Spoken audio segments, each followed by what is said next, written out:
თავისუფალი დემოკრატები უმრავლესობას ემიჯნებიან უმაღლეს საბჭოსა და ბათუმის საკრებულოშიც. ალასანიას პარტიას სამოქმედო გეგმა ჯერ არ აქვს. პროცესებს საკანონმდებლო ორგანოს უმცირესობა და არასაპარლამენტო ოპოზიცია არაერთგვაროვნად აფასებს და მოსალოდნელ კრიზისს ესაუბრებს.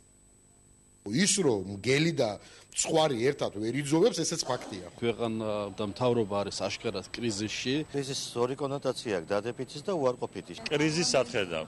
კოალიცია დაიშალა, პრემიერ-მინისტრმა თავდაცვის მინისტრი მოხსნა, კიდევ 3 მინისტრი კი გადადგა. ქვეყანაში მიმდინარე მოვლენებს დეპუტატების ნაწილი დემოკრატიულ პროცესს უწოდებს, თუმცა ისინი ვადამდელ საპარლამენტო არჩევნებს არ გამორიცხავენ. როცა პრემიერ-მინისტრი ღებულობს ასეთ გადაწყვეტილებას, როგორც გუშინ მიიღო, მე არ ამგონია, რომ პოლიციის წევრები ყოფილიყვნენ საქმის კურსში. იქნება ახალი პოლიტიკური რეალობა, შეიძლება იყოს ახალი არჩევნებიც, იმიტომ რომ იქ უმრავლესობაზეცაა საქმე. თავისუფალი დემოკრატების საკანონმდებლო ორგანოებში უმრავლესობას ემიჯნებიან, მათ შორის აჭარის უმაღლეს საბჭოსა და ბათუმის საკრებულოში. 21 წევრიან უმაღლეს საბჭოში კოალიციის 13 წევრიანი დეპუტაცია ფრაქცია დემოკრატების გარეშე საკანონმდებლო უმრავლესობას კარგავს.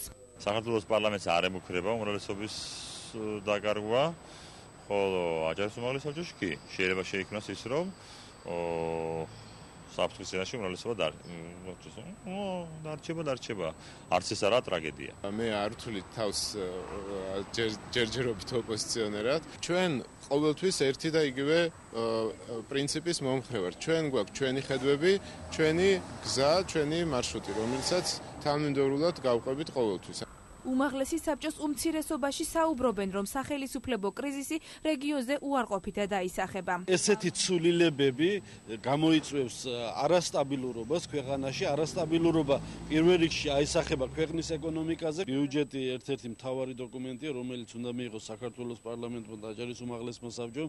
მე ვფიქრობ, რომ აქ გარკვეული პრობლემები ალბათ იქნება. განვითარებული პოლიტიკური მოვლენები მოულოდნელი არ ყოფილა რეგიონში არსებული არასაპარლამენტო ოპოზიციისთვის. არ იყო ერთი აზრის ირგვლივ შეკრებილი ადამიანები, იქ იყვნენ ერთი ინტერესებით გაერთიანებული ადამიანები, რომელთა ინტერესი იყო მხოლოდ ხელისუფლებაში მოსვლა და ამით მატერიალური სიკეთეების მიღება. ხელისუფლებამ დღევანდელმა ყველაფერი გააკეთა იმისათვის, რომ რეაბილიტაცია მოეხდინა ნაციონალური მოძრაობის და არ დაგავიწყდეთ, რომ 23 კიდე წინ არის. რა სიახლეებით დაბრუნდებიან დემოკრატების საკანონმდებლო ორგანოში 8 ნოემბერს გაირკვევა. სამოქმედო გეგმის დეტალებზე შესათანხმებლად პარტია 3 დღეში შეიკრიბება.